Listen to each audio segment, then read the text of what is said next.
Okay, the first thing you're gonna have to do is you're gonna have to do a little bit of planning. So if you look at my planner here, you'll see that I've numbered the weeks, and this counts the number of weeks before when I want to plant outside. So I've designated middle of April as my planting time. That's during spring break, so Steve and the kids will be home. I'll have some help. And hopefully the weather will be beautiful. So right now this is Wednesday, today's Friday, but a couple of days won't make any difference. So you can see I've written down all the things that I want to plant today, and the number beside is the temperature at which that particular seed will most easily germinate. The reason I'm doing that is because I have a heat mat, and you can see here under my cells that I've already started. This is a pretty big heat mat. You can find it pretty easily on Amazon. And this one is a 48 by 20 inch heat mat because I'm planning on doing a lot this year. They also have 10 by 20, and of course that's more affordable. This one was only about 25 though. It wasn't ridiculously expensive. And then I've got my 6-pack containers that I like to start on. I have some bigger ones, but I don't want to use those because I just don't have the space. You know, if I had like a whole greenhouse set up, that would be a different story, but I'm starting in the 6-packs. And then I also bought a bunch of these plant markers, and I've gone ahead and written the seed names on them because it would be just like me to forget to label everything, and then I would have all these 6-packs with sprouts growing and I wouldn't know what anything is. So I went ahead and did that as well.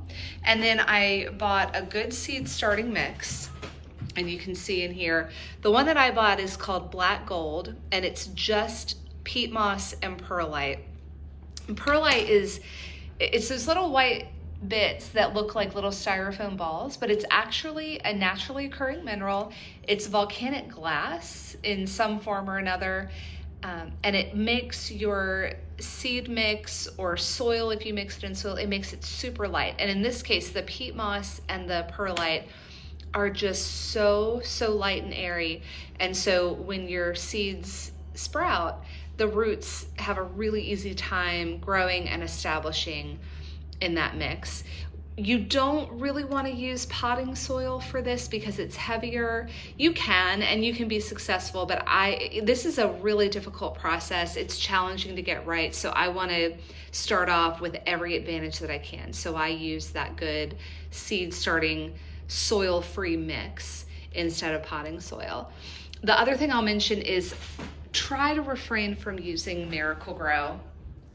The chemicals in it just aren't good for you or your family. They're really not good for the plants either. And you also don't want to put fertilizer in with seeds because you want them to grow and fruit. And if you start fertilizing before plants start fruiting, what can happen is they'll get huge and green and leafy, but they won't bear as much fruit. So you just want to be careful of that. Once you've got all your supplies together, then it's time to really start getting down to business. So I have, as I mentioned, labeled all of these and put them with the seed packets. I've separated what needs to go on the heat mat from what needs to be at room temperature.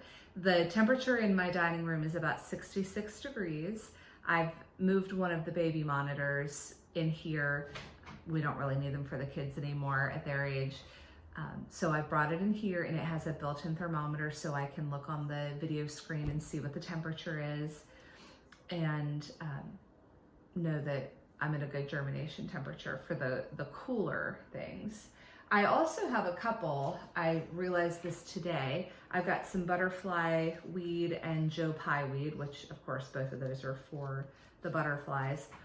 These actually have to germinate in the cold. And so to cheat that a little bit, I'm gonna put them in cells in 6-packs, and then I'm gonna put them in the refrigerator for about 3 weeks and then pull them out and continue in the warmer temperature so that hopefully they'll germinate and I'll be able to plant them for the spring.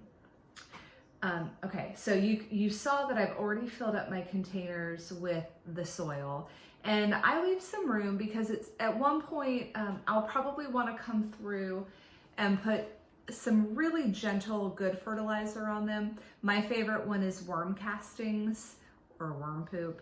It really just is the best gentle all-purpose fertilizer.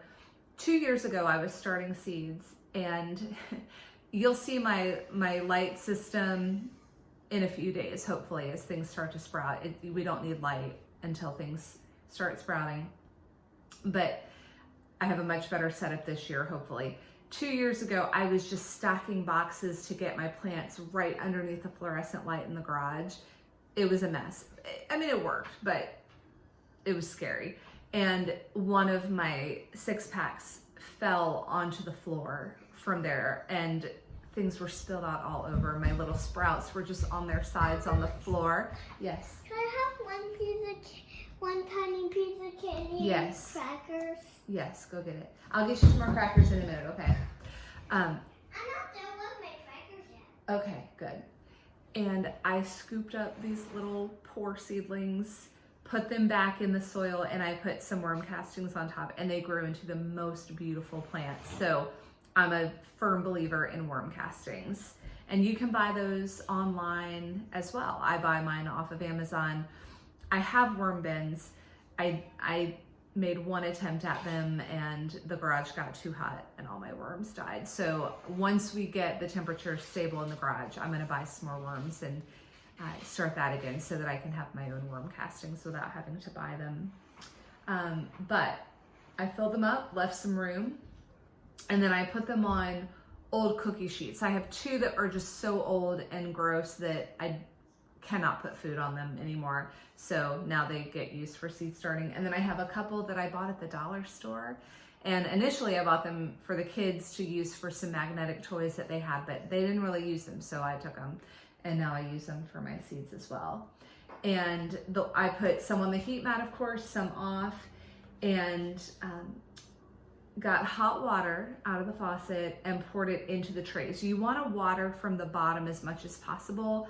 I do use a spray bottle with a mist to water from the top when I think it needs it, but for the most part, you want to water from the bottom. So you put your cell packs on the trays, fill them with water, and I used hot water just to get a jump start on heating the soil. I want to germinate these seeds as quickly as possible because it's so much fun to watch them grow.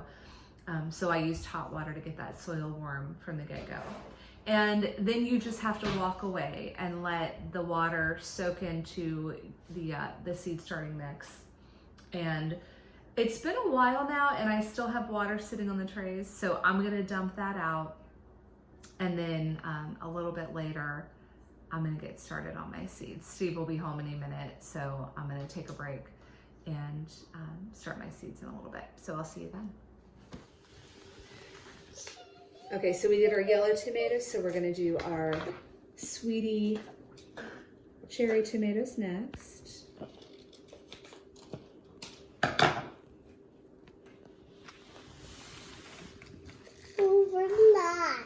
All right, baby.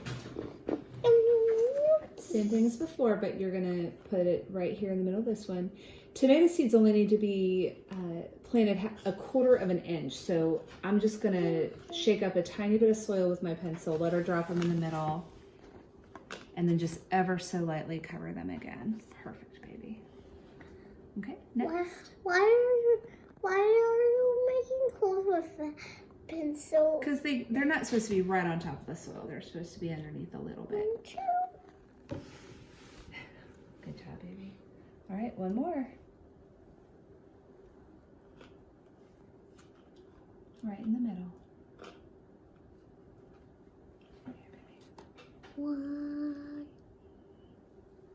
Was that 2 or 1? Both one. Okay. We're doing 2 per cell because when they start sprouting, we're gonna have to thin them out to 1 per cell, and we don't wanna waste too many seeds. I use them year after year until they stop germinating, so we don't wanna use any more than we have to. All right, we're just gonna carry on with the next type of tomato and get all of our 6-packs filled, and I'll show you what the next step is after that. We have planted all of our seeds. I've moved the table up against the wall just because I'm nervous about someone tripping over the cord and pulling the entire heat mat down on the floor along with everything on top of it. So the last thing I'm gonna do is I'm just gonna spray the tops just a little bit. You can see I've got my little spray bottle. You wanna make sure if you're gonna do this, you use a bottle that has never had anything but water in it, just to be super safe. And then I'm gonna cover everything loosely with plastic wrap. You don't have to actually make it super tight. You just wanna keep as much moisture in as you can. And just keep in mind, we don't wanna have our seeds sitting in water. So we're not gonna have the trays full of water. We're only gonna add water when we feel like our trays need it and our plants need it. So other than that, I think we're good, and chaos is ensuing, so I'm gonna sign off for now. See you next time.